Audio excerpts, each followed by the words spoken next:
그렇다고 교회는 뭐 프로그램이나 조직이나 어떤 시스템도 아닙니다. 교회는 바로 예수를 주와 그리스도로 믿는 성도들, 저희가 바로 교회입니다. 우리가 성경적 교회를 이루자고 할 때 그 말은 곧 우리가 성경적 교인이 됩시다 이 말을 가리키는 것입니다. 또 산위교회가 정말 성경적 교회를 꿈꾼다면 우리는 이 교회 안에서 성경적 직분자가 나오기를 힘써야 되는 것입니다. 여러분, 주님께서 어떻게 교회를 다스리시고 통치하십니까? 바로 주님은 직분자를 통해서 교회를 다스리세요. 그분의 통치는 직분자들을 통하여서 이루어지는 것입니다.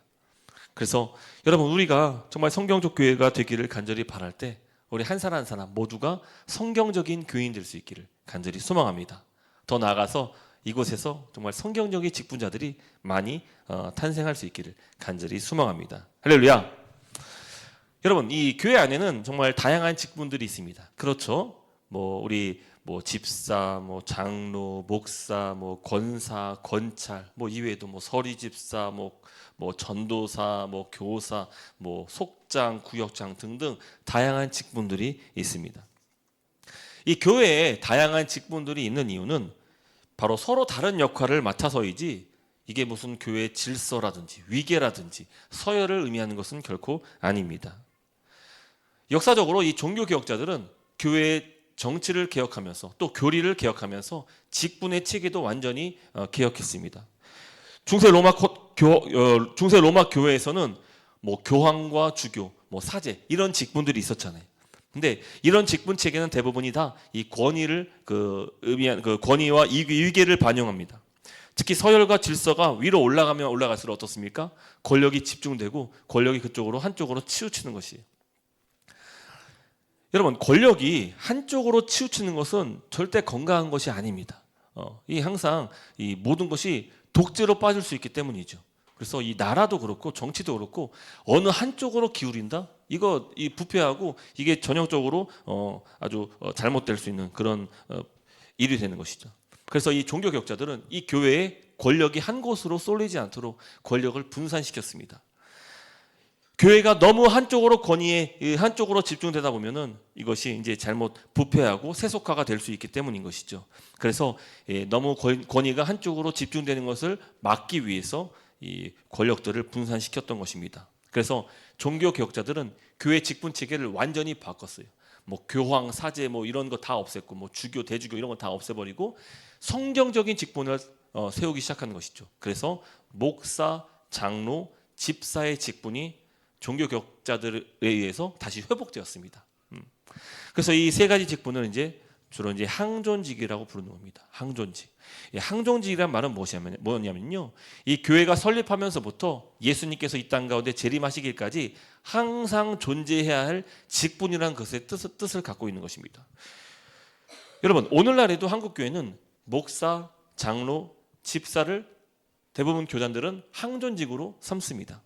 이 말은 무슨 뜻이냐면은 종교 개혁자들의 그 정신을 계승한다는 것을 의미하는 것이. 근데 앞서 얘기했잖아요. 종교 개혁자들은 어떤 의도로 교회 직분 체제를 완전 바꿨다고요? 바로 권력이 한쪽으로 쏠리고 집중되는 것을 분산시키기 위해서 이와 같이 성경적인 직분을 개혁했다는 것입니다. 그래서 여러분, 우리 교회는요, 종교 개혁자들의 개혁 정신을 따라서 절대로 한 직분의 권력이 집중되거나 치우치게 해서는 안 되는 것입니다. 우리가 지난 설교에서 말씀 나눴듯이 교회는 군대가 아니에요. 그렇다고 교회는 회사도 아닙니다. 교회 직분은 권력의 상징도 아닙니다. 명예도 아니죠. 직분자는 예수님의 사명을 이루도록 주님의 일을 맡은 자일 뿐입니다. 그래서 직분은 항상 예수님의 일과 연결되는 거예요. 예수님의 일을 맡은 자들이 직분자인 겁니다. 주님은 그 직분자들에게 일을 맡기셔서 교회를 다스리시는 것이죠. 그래서 각 직분은 서로 다른 직무와 책임을 수행합니다. 그래서 목사는 주님께 목사의 일을 받았으니까 목사의 일을 하면 돼요. 장로는 장로의 일을 하면 되는 겁니다. 또 집사도 집사의 일을 맡아서 하면 되는 것이죠. 여러분, 현대 사회는 신분 계급 이런 건 다 없어졌죠. 그렇죠. 과거만 하더라도 이 신분에 따라서 이게 계급을 나눴잖아요. 그래서 신분의 귀천이 있었듯이 그런 시절이 있었습니다. 근데 요새는 신분에는 귀천은 없지만 직업에는 귀천이 좀 있는 것 같아요. 여러분 어떻게 생각하십니까? 정말 어떤 직업은 사람들에게 환영받고 막 존중받는 직업들이 있어요. 반면에 어떤 직종에 있는 사람들은 막 멸시받고 무시받고 뭐 홀대받는 그런 일들이 있는 것 같습니다. 절대로 그래서는 안 돼요. 절대로 그래서 안 됩니다. 뭐 여러분 아시다시피 저는 이 목회 일도 했지만 또 목회 일도 하지만 이 배달 일도 합니다. 과거만 하더라도 제가 막 초등학교 중학교 때만 하더라도 배달 일을 하는 사람들은 항상 어떻습니까? 이 경시받았어요. 반면에 목사라면 막 존중받았죠. 근데 이제 시대가 바뀌었어요. 상황이 완전히 역전됐어요. 이제는 목사라고 밝히면은 오히려 사람들 주변 눈총을 받게 됩니다. 여러분 목사든 뭐 선교사든 뭐 배달일에 종사하든 각자 주어진 역할에 충실할 때 우리는 그 사람을 귀하다고 여겨야 되는 거예요. 할렐루야. 그런 점에서 이 교회 직분도 마찬가지예요. 이 항상 존중받고 동등하다는 입장에서 그 사람이 그 직무를 바르게 감당할 때 우리는 그 사람을 존중하고 그 사람을 인정해 줄 수 있어야 되는 것입니다. 그 각각의 직분자들의 노고와 헌신을 우리는 인정할 수 있어야 하는 것입니다.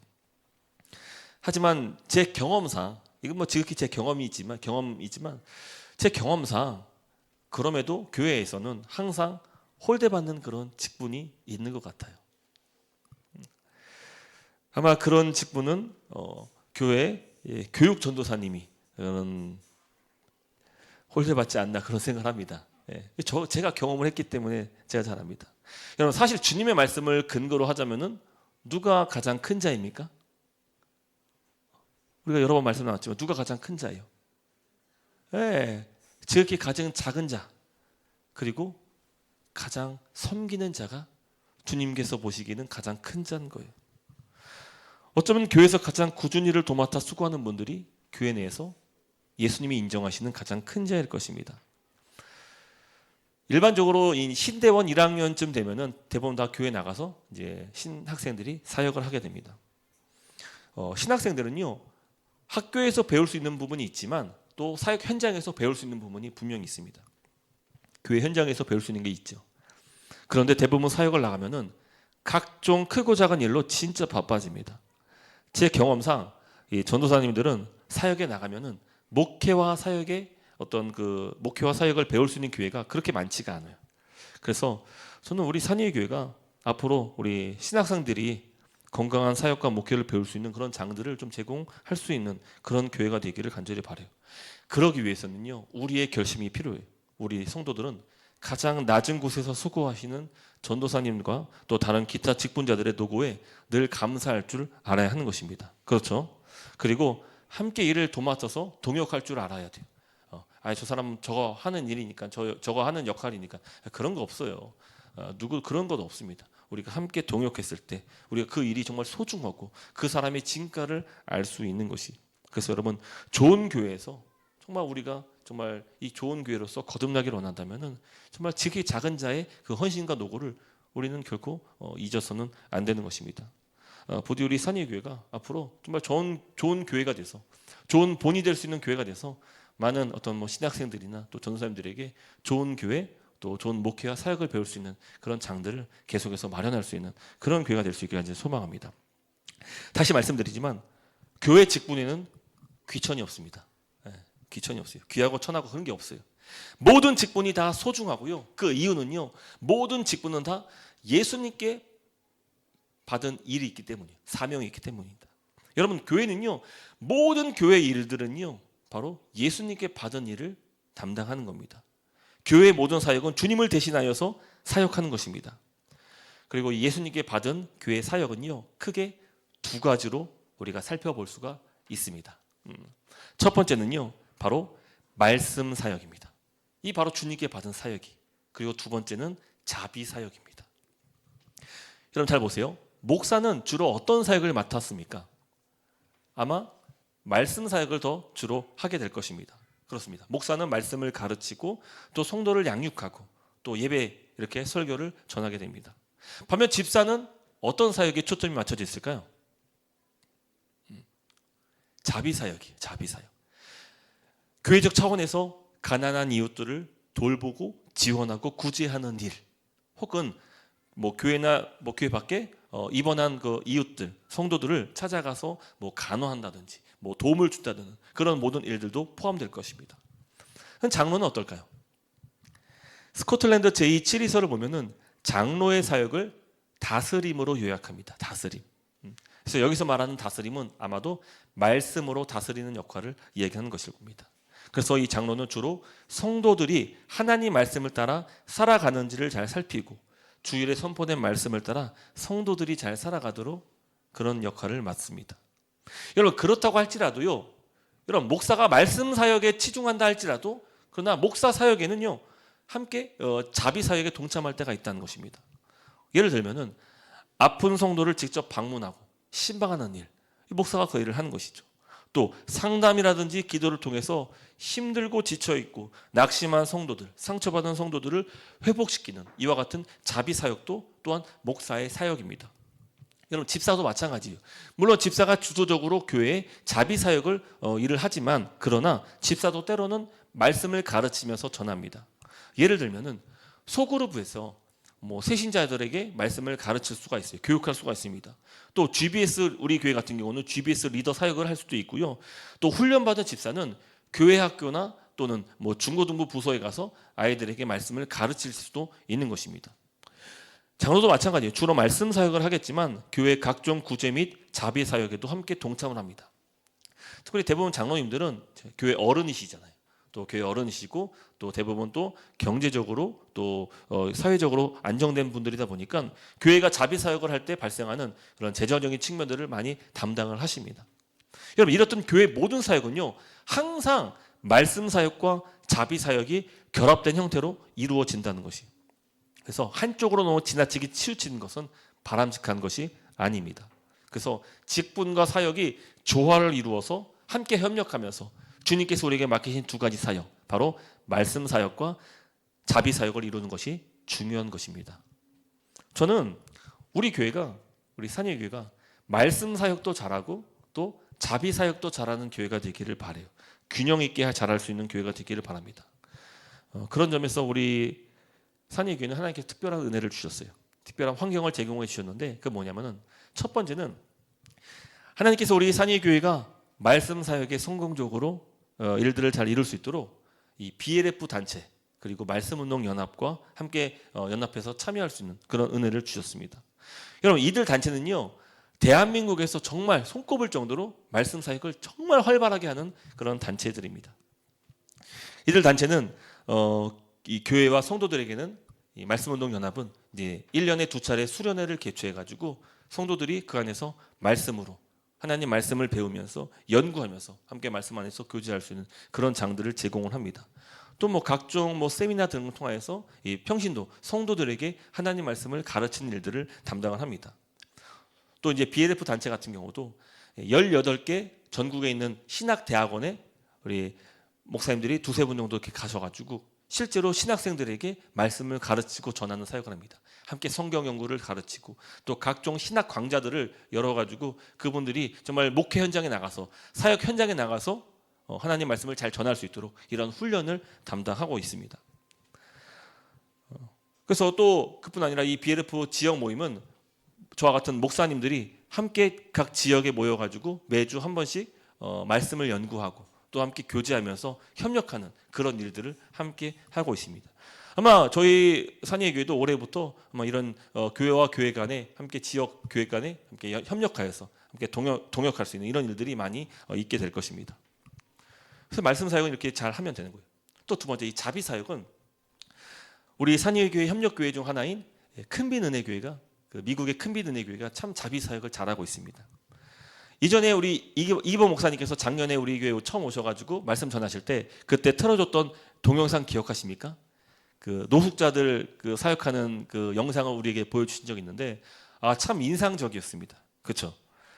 그 영상을 보면은 정말 가난하고 사람들이 돌아보지 않는 그런 노숙자들에게 가서 그들에게 필요한 것들을 제공하고 또 기도해주고 이 일들을 지금까지도 계속 정기적으로 하고 있는 것. 그래서 제가 SNS를 통해서 그걸 계속 보고 있습니다. 여러분 이렇게 노숙자들 특히 이제 인종도 다르죠 또 국적도 다르죠 이런 분들을 돕고 섬기는 일은요 정말 아무런 보상도 바라지 않고 순수한 목적을 가지고 그들에게 베푸는 자비 사역입니다. 그래서 참 귀한 것 같아요. 그래서 우리가 이런 점들을 같이 보고 배우면서 또 우리가 함께 협력할 수 있는 부분들을 찾을 수 있으면 참 좋겠습니다. 그래서 저는 우리 교회가 말씀과 함께 자비 사역도 모두 잘 담당할 수 있는 그런 교회가 될 수 있기를 바라고, 또 하나님께서 그런 은혜로 우리에게 귀한 협력 단체들을, 우리 교회들을 보내주신 거라고 믿습니다. 그리고 저는요, 보다 이 모든 사역들이, 이것이 주님께서 교회를 다스리실 때 직분자들 통해서 통치하는 것처럼 이것이 각각의 직분자들을 통하여서 일들이 주도적으로 이루어지기를 간절히 바라는 것이, 그래서 목사 한 사람이 모든 것을 다 주도적으로 하는 그런 교회가 아니라, 집사 일에 있어서는 누가 주도적으로 그 자비 사역을 감당합니까? 집사회. 집사 한 사람이 아니라 집사회에서 이 일들을 의논하고 조율하면서 추진해 나가는 거예요. 또 성도들을 이끄는 것이죠. 각종 회의를 열면서 그 일들을 진행시키고 누군가에게 그 일들을 맡기기도 하고, 이런 일들을 하는 거예요. 이게 집사회에서 이루어지는 거예요. 그래서 저는 이 집사회가 앞으로 우리 교회에서 탄생할 거잖아요. 이런 것을 소망하면서 우리 교회가 정말 건강한 교회가 되어서, 특별히 이번에 우리 직분자 교육하면서 이 집사 교육을 하고 있지 않습니까? 이 말씀을 통해서 그런 좋은 직분자들, 집사님들이 잘 준비될 수 있기를 간절히 소망합니다.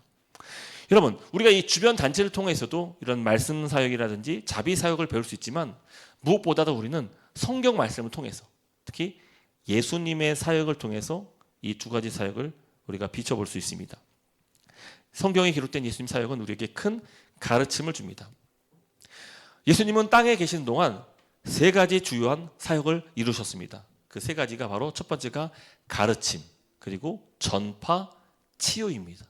그래서 이거는 예수님의 3대 사역이라고 할 정도로 가르침, teaching, preaching, healing, 이 세 가지 사역은 예수님의 주요 사역입니다. 먼저 첫 번째로 예수님은 사람들과 제자들에게 말씀을 가르쳐 주셨습니다. 그래서 마태복음 5장 1절 2절을 보면은, 예수께서 무리를 보시고 산에 올라가 앉으시니 제자들이 나온지라 입을 열어 가르쳐 이르시되. 이게 예수님의 첫 번째 사역, 가르침입니다. 가르침. 또 두 번째 사역은 예수님은 하나님 나라를 전파하셨습니다. 마태복음 4장 17절 말씀. 이때부터 예수께서 비로소 전파하여 이르시되 회개하라 천국이 가까이 왔느니라 하시더라. 전파하여, 프리치. 세 번째, 예수님은 병자를 고치시고 가난하고 배고픈 자들을 도우셨고 또 귀신 들린 자를 치유하셨습니다. 마태복음 4장 24절 말씀 같이 한번 읽어볼까요? 시작. 그의 소문이 온 수리아에 퍼진지라 사람들이 모든 앓는 자, 곧 각종 병에 걸려서 고통당하는 자, 귀신 들린 자, 간질하는 자, 중풍병자들을 데려오니 그들을 고치시더라. 아멘. 그래서 우리는 이렇게 예수님의 사역을 통해서 예수님께서 세 가지 사역에 집중했다는 것을 알 수 있어요. 첫 번째가 가르침, 전파, 치유입니다. 여러분, 예수님의 3대 사역을 종합적으로 잘 보여주는 대표적인 본문이 있는데, 우리가 오늘 본문을 읽었던 말씀입니다. 같이 한번 읽어볼까요? 시작.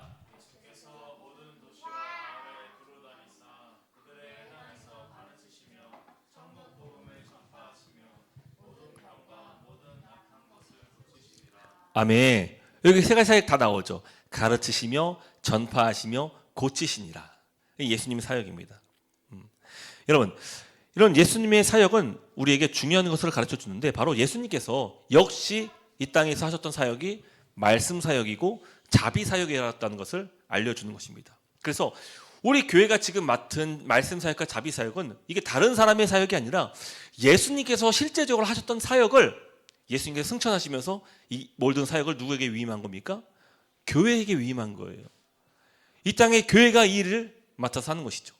왜 우리가 교회를 가리켜서 주님의 몸된 교회라고 합니까? 왜 예수님의 몸이 교회라고 말하는 것입니까? 바로 예수님의 사역을 우리가 함께 하기 때문에 우리는 예수 그리스도를 믿는 믿음을 갖고 주님께서 맡기신 사역을 담당하는 그런 교회인 것입니다. 주님은 우리 교회를 통해서 이 사역들을 담당하십니다. 하지만 한국 교회의 현황을 살펴보면 말씀 사역과 자비 사역 간의 균형이 무너져가고 있음을 발견하게 됩니다. 이런 문제에 대해서 한일 장신대 교수님께서 이 논문을 통해서 다음과 같이 잘 지적해주고 있는데요. 한번 보여주시겠어요? 한번 들어보세요. 오늘날 한국 교회가 점점 더 생명력을 잃은 채 위축되어가는 위기 속에서 목회자들은 한국 교회의 갱신의 길을 찾고 있습니다. 그렇죠? 지금 저뿐만 아니라 대한민국의 많은 목사님들이 지금 한국 교회가 이대로는 안 된다라고 교회가 개혁되고 갱신되어야 된다라는 모든 어떤 생각들을 자각하고 있는 상태입니다. 자, 계속해서 그 다음 말씀 볼까요? 그런데 한국 교회 위기 요인 가운데 하나는 개신교가 지나치게 말씀 선포에 집중하는 목사 직무에 큰 비중을 둔 채 복음에 기초한 예수 제자 공동체를 보증해주는 교회의 디아코니아 집사 직무를 소홀히 해온 점을 부인할 수 없다라고 말하는 거예요. 여러분, 이 말뜻을 이해가 되십니까? 그러니까 한국 교회가 목사를 중심으로 말씀 사역에만 치우친 나머지 또 다른 사역의 한 축인 자비 사역, 그러니까 집사로 말미암아 주도되는 자비 사역에 지금 소홀히 하고 있다는 것이, 이것이 한국 교회를 점점 위기 상황으로 몰아가고 있다고 지적하는 것입니다.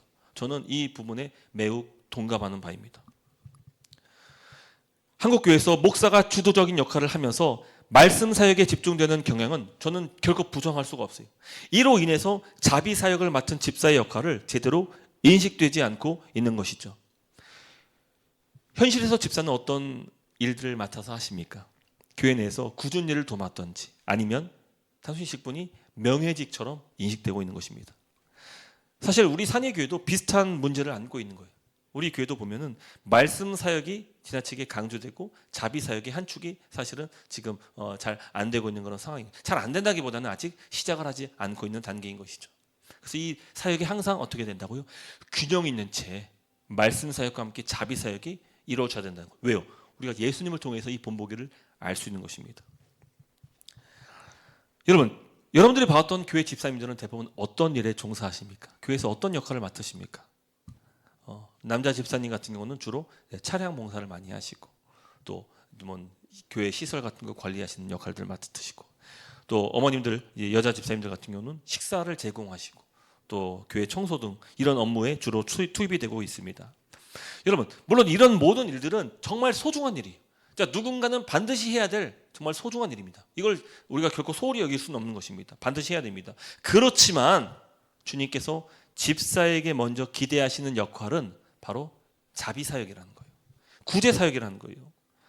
이러한 인식을 바탕으로 앞으로 말씀 사역과 자비 사역이 균형 있게 이루어질 수 있기를 우리가 함께 노력해야 되는 것입니다. 그리고 이번 주일 설교 이 직분론, 특별히 집사에 관한 말씀을 나누면서 제가 기대하는 바입니다. 여러분 잘 보세요. 그동안 교회의 치유 사역은 주로 누가 하는 역할처럼 보여졌습니까? 그렇죠. 목사님들이 하는 사역으로 우리가 항상 인식되었잖아요.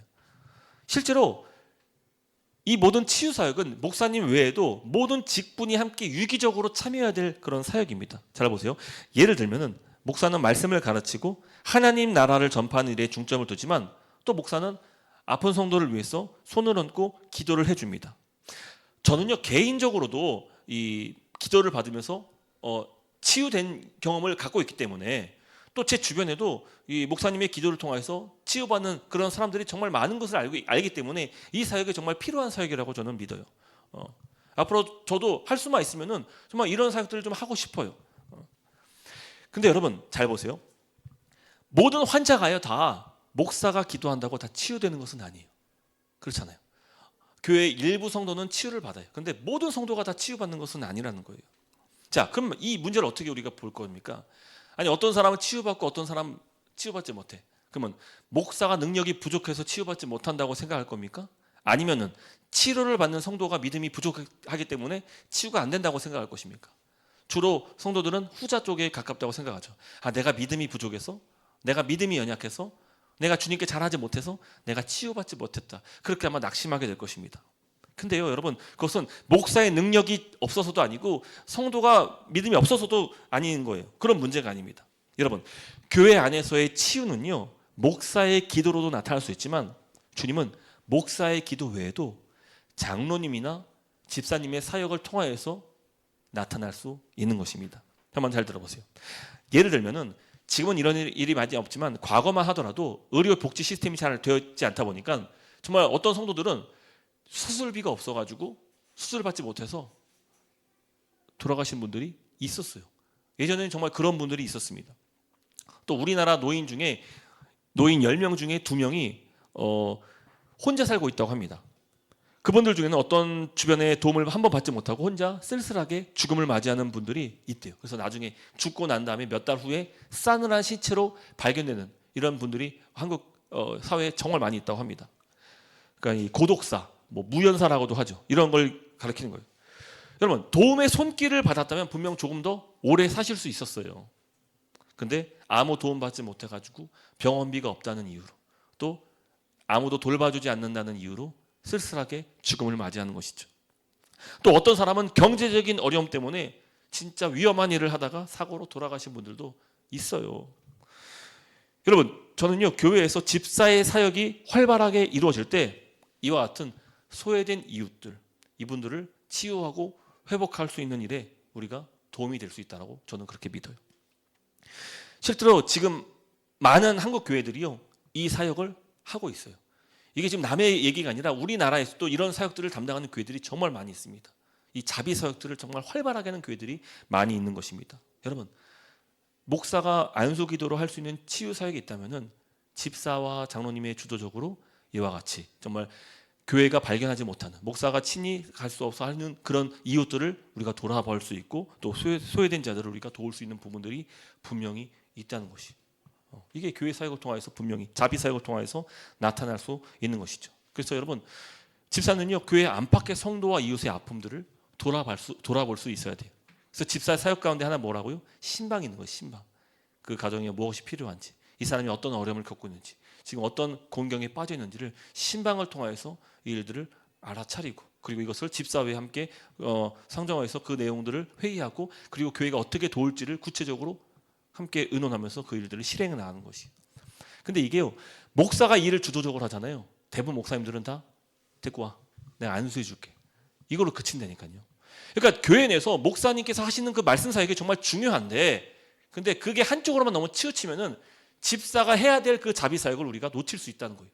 근데 우리는 이런 부분까지도 함께 같이 사역할 수 있어야 하는 것입니다. 이해가 되시죠? 그래서 여러분, 목사와 장로가 주도하는 말씀 사역과 함께 집사님들을 중심으로 되는 자비 사역이 균형 있게 조화를 이룬다면은, 제가 늘 강조하죠. 복음은 말로도 전할 수 있지만 삶으로도 전할 수 있는 거예요. 그리고 요즘 같은 시대는요, 삶으로 전하는 복음이 더욱더 많은 사람들이 귀를 기울이게 됩니다. 효과적이에요. 올해 초에 우리 교회에도 첫 서리 집사가 임명되었습니다. 또 앞으로 또 우리 교회 안에서 새로운 사람이 서리 집사로 임명을 받게 될 것입니다. 이 설이라는 타이틀이 좀 그래요. 설이라는 말이 뭡니까? 그러니까 이게 뭐 수박설이, 참외설이, 뭐 이런 설이 부정적인 견해가 있을 수 있는데, 근데 이게 아니라 이제 쉽게 말하면 대행직이에요. 대행직. 그러니까 원래 집사의 역할을, 집사가 없기 때문에, 공석이기 때문에 서리 집사가 그 일을 대행하는 거예요. 그래서 그런 점에서 이 서리 집사는요, 집사의 모든 직무를 담당할 수 있는 거예요. 네. 근데 임기가 1년이에요. 1년제예요. 그래서 매년 갱신되거나 임명을 받아야지 그 서리 집사 직무를 맡을 수 있고요. 나중에 우리 교회에서 안수 집사님이 탄생한다면은 더 이상 서리 집사는 없어도 되는 직분이. 왜요? 그 역할을 원래는 안수 집사가 하는 역할인데, 안수 집사가 우리 교회에 아직 없으니까 그 기간 동안에 서리 집사가 그 일을 대신 맡는 것이고, 뭐 예를 들어서 안수 집사가 있음에도 불구하고 만약 그 안수 집사가 그 집사의 직무를 다 하지 못한다면은, 그때 우리가 교회에서 서리 집사를 임명해서 그 일들 대신 감당하게 하는 게, 그게 이제 서리 집사의 의미라고 생각하시면 됩니다. 그래서 제가 말씀하는 바를 정리하자면은, 목사와 장로를 비롯해서 하는 그 말씀 사역과 함께 집사회에서 주도적으로 하는 자비 사역이 함께 균형을 이루고 조화를 이루면서 교회가 사역할 때 더 우리가 힘찬 사역을 할 수 있다는 것입니다. 예. 그래서 우리 이 두 가지 사역에 정말 우리가 잘할 수 있는 그런 교회, 예수님께서 맡기신 사역을 누구보다 잘할 수 있는 교회, 정말 한 축, 예수님께서 맡기신 그 자비 사역의 한 축을 맡은 아주 중요한 직분으로서 집사회가 존재한다는 것을 스스로 인식하고 자존감이 회복되어서 정말 이 집사 사역을 원활하게, 정말 능동적으로 할 수 있기를 간절히 바라는 바입니다. 아멘. 그래서 이 자비 사역은 정말 소중한 사역이에요. 그리고 한국 교회가 지금 좀 잃어버린 사역이기도 합니다. 여러분, 사실 교회에서 자비 사역을 많이 하고 있다고 했잖아요. 많은 교회들이 그런 사역들을 하고 있습니다. 근데 잘 보세요. 솔직히 말씀드리면은 뭐 컴패션이라든지 뭐 유니세프나 뭐 기아 대책본부 이런 단체에 비해서 우리가 교회가 할 수 있는 그 구제 일들은 뭐 아마 그런 단체가 더 조직적이고 체계적이고 더 많은 사람들을 이렇게 도울 수 있을 것이에요. 아무래도 그런 일을 전문적으로 하다 보니까 그럴 거예요. 아마 그런 사역에 비해서 교회 사역은 좀 미미할 수 있습니다. 근데요, 여러분, 우리 교회에서 하는 자비 사역은요, 그런 단체들이 하는 사역과 좀 달라요. 좀 차이점이 있어요. 차별화된 부분이 있습니다. 뭐냐면요, 여러분, 교회는요, 빵을 나눠주기도 하지만요, 근데 빵과 함께 뭐도 나눠줘야 됩니까? 말씀을 나눠줘야 되는 거예요. 그래서 항상 이게 균형 있게 가야 된다는 거예요. 그러니까 한쪽으로 치우치면 그게 오해받을 수 있는 거예요. 그래서 우리는 항상 우리가 빵을 줄 수 있지만, 근데 말씀을 주는 사역이 예수님께서 우리에게 담당케 하시는 사역인 거예요. 그래서 말씀 사역과 자비 사역은 항상 함께 가야 되는 거예요. 이것이 바로 다른 구호단체와 차별점인 것이죠. 산유의 교회는 성경적 교회와 선교적 교회 비전을 갖고 설립한 교회입니다. 이제 여러분들 머릿속에 성경적 교회와 선교적 교회를 어떻게 이뤄나가야 될지 아마 그 청사진이 좀 그려지십니까? 저는 이 모든 사역도 성경적으로 했으면 하는 바예요. 근데 그 성경적인 바가 뭡니까? 주님께서 우리에게 직분을 주셨을 때 그 직분과 함께 우리에게 사역을 주셨단 말이에요. 그러니까 우리가 선교적 교회를 이룹시다 라고 할 때 그 선교적 교회를 이루는 그 사역이 무엇이 되어야 되냐? 바로 집사회에서 주도적으로 할 수 있는 자비와 긍휼 사역, 구제 사역이라는 거예요. 그리고 그 구제 사역에, 그 자비 사역에 뭐가 함께 가야 됩니까? 말씀 사역이요. 그래서 우리는요, 하나님께서 우리를 부르실 때에 모든 민족을 너로 말미암아 복 주시겠다. 이게 우리 선교적 교회에 이루는 가장 중요한 근거된 말씀 아닙니까? 근데 우리가 어떻게 모든 민족에게 복이 될 수 있습니까? 빵 나눠준다고요? 아니요, 그거 부족해요. 바로 우리의 말씀 되시는 예수 그리스도, 오직 예수 그리스도로 말미암아 그분들이 하나님의 자비와 말씀으로 거듭날 수 있는 것입니다. 그래서 우리 교회 모든 선교적 교회 방향은요, 빵도 주지만 근데 우리는 예수 그리스도를 주는 거예요. 이 사역을 하는 것이죠. 여러분, 교회 개혁과 갱신은요, 단순히 조직을 좀 바꾼다고, 뭐 구조를 바꾸고 어떤 프로그램을 도입한다고 이루어지는 게 아닙니다. 여러분, 그것은 그냥 교회가 성장하는 하나의 일환일 뿐이에요. 교회가 이런 프로그램 도입했으니까 성장했어. 그러니까 그 프로그램 우리도 갖고 와서 하는 거예요. 아, 이렇게 뭐 교회 조직을 좀 바꾸니까 막 뭐 옛날 같은 경우 뭐 셀처치, 뭐 12, 뭐 G12, 뭐 지금 뭐 가정교회 등등 이런 사역들을 이렇게 교회에서 하니까 이렇게 하니까 교회가 성장하고 부흥했다. 근데 제가 바라는 교회 개혁과 갱신 이런 게 아니에요. 성경으로 돌아가자는 거예요. 우리가 부흥이 목적이 아니라 주님께서 이 교회를 세우신 그 뜻이 무엇인지, 그리고 그 사역을 회복하자는 거예요. 이 모든 방법도 성경적으로 하자는 거예요. 그래서 직분을 회복하자는 거예요.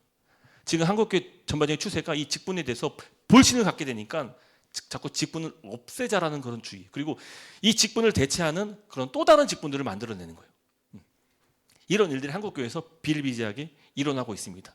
그래서 뭐 당회라는 표현, 뭐 집사회라는 표현 이런 거 안 하고 운영위원회 이런 것들을 쓰는 거예요. 장로의 사역을 이제 위원회라는 이제 표현을 바꾸는 거예요. 심지어 교회라는 표현마저 잘 안 쓰고 커뮤니티, 공동체라는 표현을 많이 쓰는 거예요. 그러니까 이게 뭐냐면요, 결국은 우리가 해도 안 되니까 다른 방법을 한번 모색해 보자 그런 거예요. 근데 안 돼요. 우리는 성경, 하나님 말씀, 주님께서 우리에게 뭐라 명하시는지 이거를 회복하는 것이 우리 교회가 앞으로 교회 개혁과 갱신을 위해서 할 수 있는 일이 될 것입니다. 말씀 맺도록 하겠습니다. 여러분, 저는 알다시피 완벽한 목사가 아닙니다. 그래서 이 아이패드 놓쳐가지고 깨트리고 이거 이 비싼 거 성도님이 사주신 건데 이 깨트려가지고 지금 잘 보이지가 않아. 지금 이 글자가 완벽하지도 않고 앞으로 또 많은 개선과 어떤 그런 게 필요한 그런 연약한 목사예요. 근데 제가 여러분들에게 좀 부족하지만 노력하겠다는 약속을 하는 거예요. 정말 이 개혁과 갱신된 목사가 될 것을 여러분들 앞에서 노력하겠다고 제가 약속하겠습니다. 여러분, 주님이 다스리고 통치하는 교회가 되도록 주님께서 맡기신 직무를 성실히 이행할 수 있는 그런 목사가 되도록 노력하겠습니다. 그리고 여러분들에게 부탁드리는 거예요. 부디 산예의 교회에서 주님의 다스림을 받을 수 있는 그런 성도가 되기를 바라고, 성경적 교인 되고 또 앞으로 성경적 직분자가 돼서, 여러분, 이 땅을 우리가 살아가는 목적은요, 나 잘 먹고 잘 살기가 아니에요. 여러분, 우리의 모든 삶은요, 결국 성경 말씀처럼 안개처럼 지나가게 될 것이에요. 이것이 영원할 수 없다는 것이. 끝이 있다는 거예요. 근데 우리는 이 땅에 남겨진 이유가 있어요. 그 일은 바로 주님의 일을 하라는 거예요. 주님의 사역을 우리에게 맡기신 거예요. 왜 우리를 구원하셨고, 왜 이렇게 연약한 자들, 이 부족한 자들을 왜 교회로 한데 모으셔서 이렇게 하십니까? 예, 우리에게 사명이 있기 때문이에요. 사명. 그 사명은요, 우리가 주의를 통하여서 이 말씀 사역과 이 자비 사역을 통하여서 더 많은 영혼들을 주께로 인도하는 그 일을 우리가 맡아서 지금 하는 거예요. 저는 우리가 단순히 뭐 부흥해서 뭐 이것도 하고 저것도 하고, 그것보다 더 먼저 본질 가운데 주님께서 우리에게 주님 자신이 하셨던 그 일을 회복하여서, 그 일을 목사 한 사람의 주도적인 역할이 아니라 우리가 함께 유기적으로 정말 한 몸 한 뜻이 되어서 여러 지체가 함께 모여서 그리스도의 몸을 이루어 이 사역을 이룰 때, 그때 이 교회가 주 앞에서 쓰임받게 될 것입니다. 할렐루야. 부디 우리 교회가 말씀 사역과 자비 사역이 함께 잘 이루어져서 교회 이름처럼 그리스도의 빛을 비추는 선교적인 교회가 될 수 있기를 간절히 소망합니다. 아멘. 찬양하겠습니다.